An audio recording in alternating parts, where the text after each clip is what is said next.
I have a confession to make. Last week I grumped through everything that went on, and someone said, "Bill, are you all right?" And I said, "No, I'm not."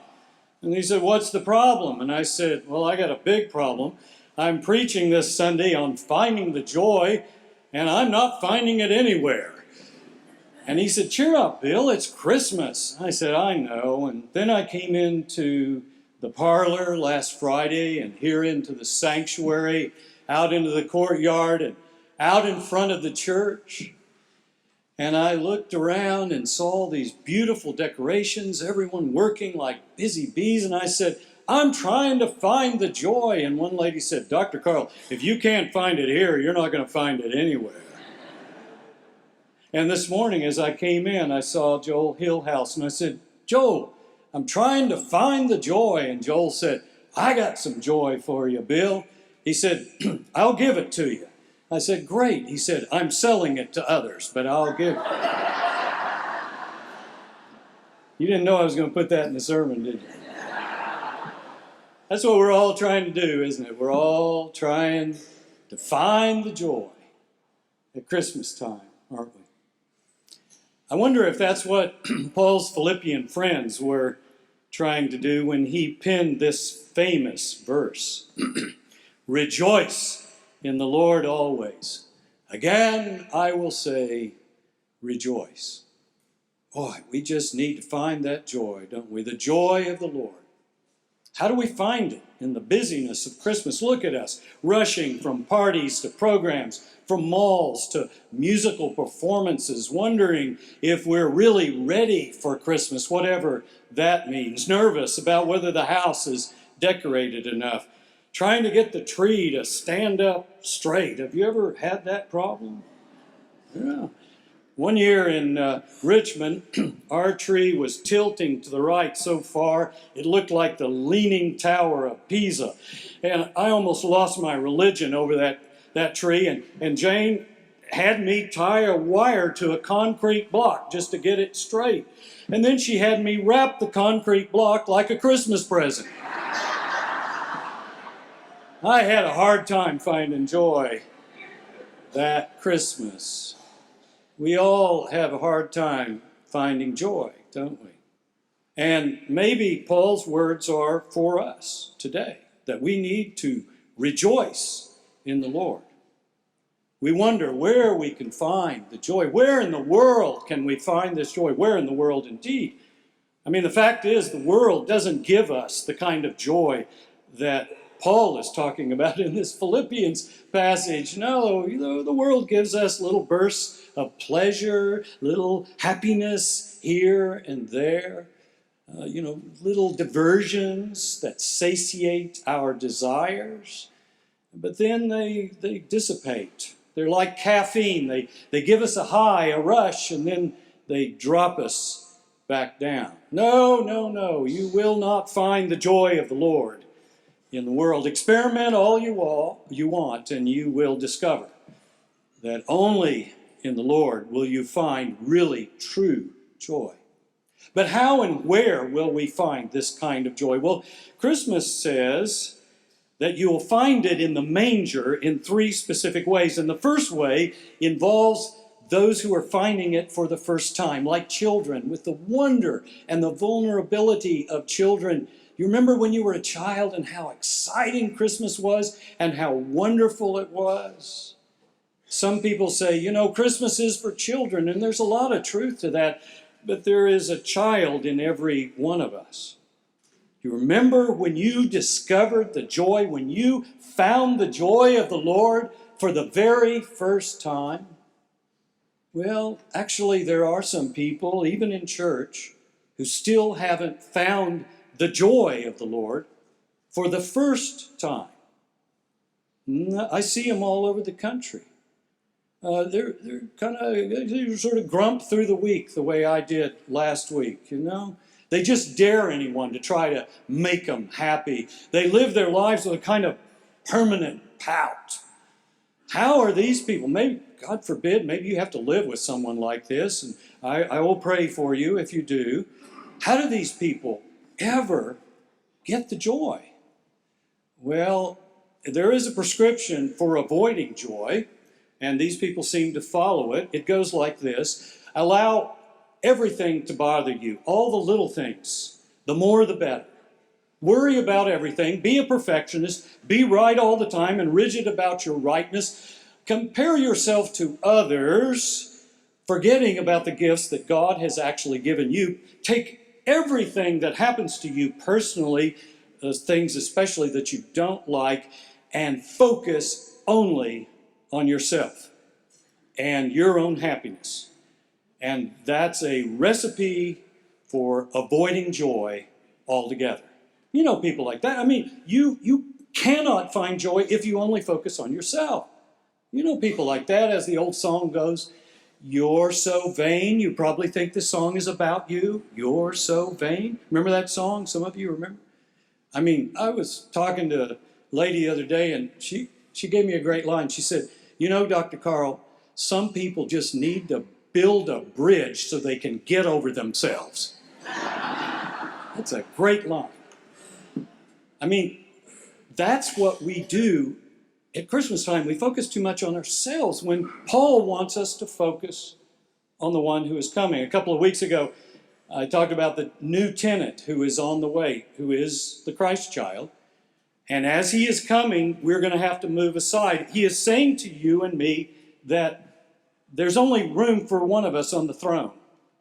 And if you will get off the throne and allow me, the King of Kings and the Lord of Lords, Jesus is saying, then you can begin to find real joy.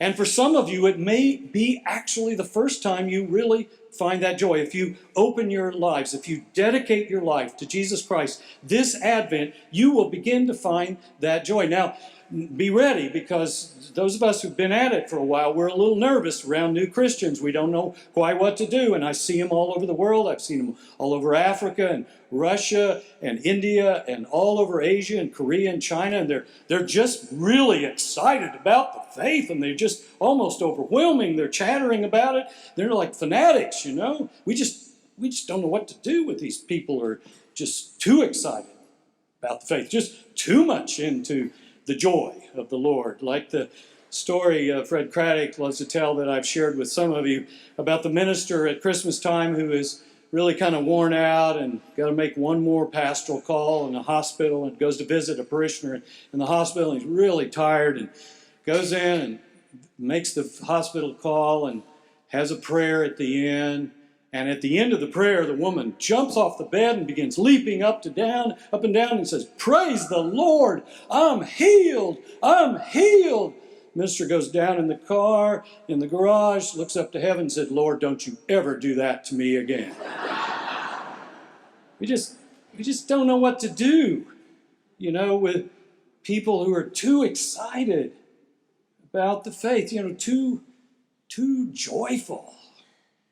Maybe these people who have experienced the joy for the very first time are the ones who suddenly realize that all this stuff we do at Advent really points to the one called Jesus, which is the point of the whole Bible. And they are beginning to get it. They understand that Paul never wrote this verse to say, rejoice in your good works. He never wrote, rejoice about the warm tub feeling you have with your family on Christmas Eve. No. He said, rejoice in the Lord. And if you've never experienced that joy, if you have never found that joy in your life, maybe this Advent you can find it for the very first time. So that's the first message that Christianity gives us about the manger and finding the joy. The second is you find it again. You remember when you had the joy, maybe when you were a child, maybe when you joined the church, maybe when you became an elder or a deacon, or you first started to sing in the choir, or you first started to lead a Bible study or a Sunday school class. You had the joy, and then somewhere you lost it, you know, not as joyful about the faith anymore. Somehow we sort of unlearn the joy God has given us. I actually think that God plants this joy, the joy of the Lord, in every one of us at birth. And then eventually, through our lives, we start to unlearn that real deep joy of Jesus Christ. Some of us unlearn it because of abuse from parents or our brothers and sisters who don't cut us any slack, or races that see us as inferior. Some of us unlearn it in whatever way we can. And I believe the coming of the Christ child, which we celebrate every year about this time, is a reminder that God is saying to you and me, sweet one, you are my child. I know what you're going through. I want to reintroduce to you, with the coming of the one in the manger, the real joy of the Lord.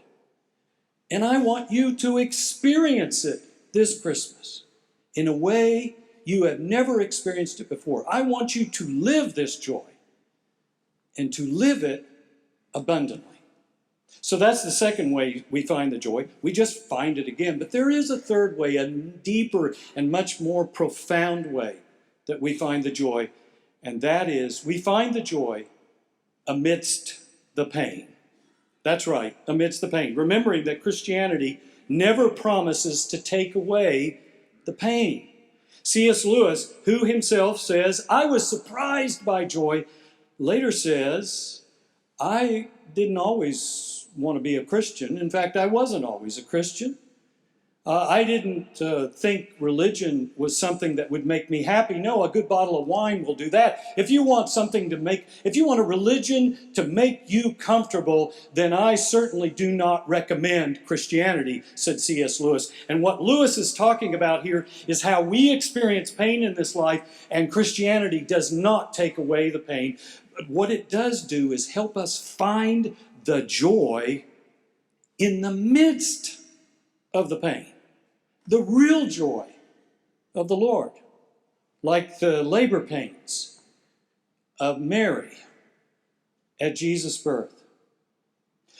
Now I have to stop and tell you that I heard something from a woman who was sitting down toward the front after the first service, and it was that, oh, Dr. Carl, when you mentioned Mary's labor pains, I suddenly realized today is my daughter's birthday, and I haven't called her yet. And I said, okay. And she said, I almost called her in the middle of the service because the labor pains, she found the joy right there. You see, the labor pains are part of the joy that Paul is talking about here. Buechner talks about it this way. He says, real joy and real laughter are always close to tears. And Paul goes on in Romans 5 and spells it out even more profoundly. In this amazing text, Paul says some very odd things, and this is one of his oddest things. He says, we rejoice in our sufferings. Who would say that in the world today? We rejoice in our sufferings. And then he begins to build the argument. He says, because suffering produces endurance, and endurance produces character, and character produces hope, and hope does not disappoint us. So if you want to find real joy, deep joy, you know that it is there even in the midst of your suffering. And the way to find it is to be with others who are suffering, to get out of yourself and to help those who are in need, especially those who have nothing. I imagine some of you have been to Africa and seen the joy, the glow on those kids' faces. They have nothing except they know how to rejoice in the Lord. And they share that joy with everyone who goes there. I've seen it in different places in Africa. It's amazing.